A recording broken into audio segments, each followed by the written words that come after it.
Você aí, já ouviu falar do emu australiano? Ele faz parte da criação de aves ornamentais que vieram de várias partes do mundo e que se adaptaram muito bem ao clima de Minas Gerais.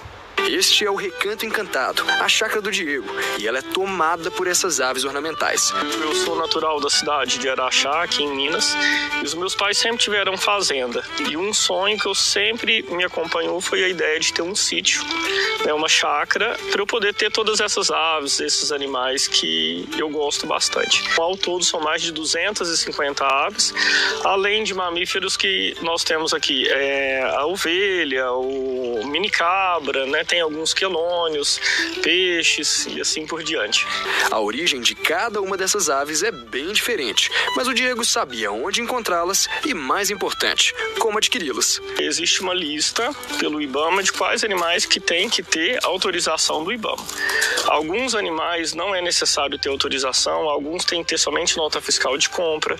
Então é importante, até para não alimentar um comércio ilegal, a pessoa sempre se certificar antes de adquirir qualquer animal da necessidade ou não de autorização do IBAMA. Nesse lago tem carpas, tem peixe e tem tartarugas.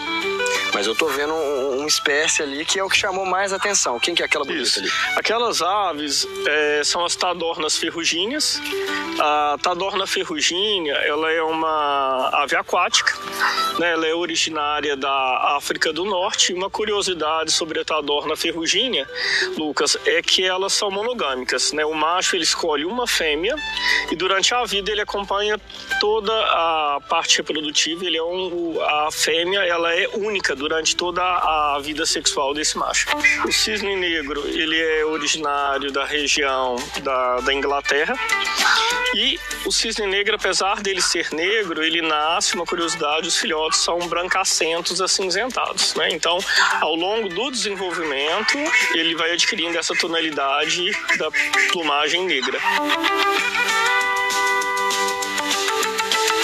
Mas quem mais rouba a cena é o emu australiano, uma ave do grupo das ratitas, que são as aves gigantes. Esse aqui, por exemplo, o Igor, pode chegar até a 1,90. Mas apesar do tamanho enorme, esse bicho é uma dama.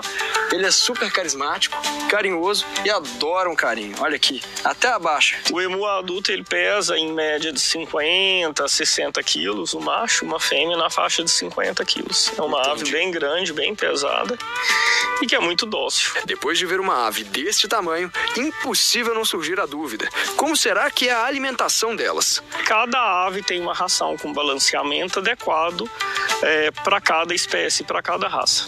Nós totalizamos um gasto aproximadamente mensal em torno de mais ou menos 200 quilos de ração por mês, o que acaba contabilizando um custo aproximadamente R$2.000 somente de ração por mês. Aqui nós temos exemplares do pavão branco, o pavão azul e o pavão arlequim, que é a mistura do cruzamento do pavão branco com o azul.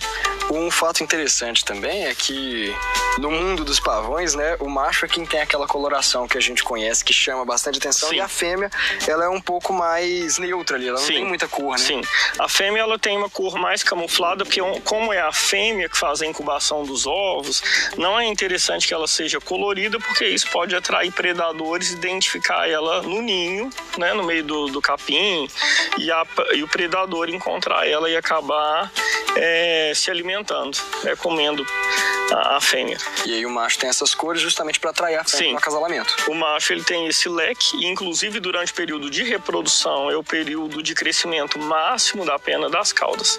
E aí o período de reprodução deles inicia em setembro, outubro, e vai até final de dezembro e início de janeiro. Aqui a gente tem exemplares da galinha sedosa.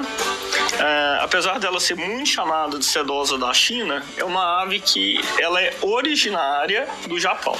Ela é uma galinha que tem que ter alguns cuidados especiais, porque a pena dela ela não é tão impermeabilizada como uma outra galinha comum. Então a galinha comum, quando chove, ela tem uma gordura sobre a pena, sobre a plumagem, que impede que a água infiltre e a galinha fique molhada. A galinha sedosa ela tem que ficar mais em recinto fechado, porque ela não tem essa capacidade de proteção.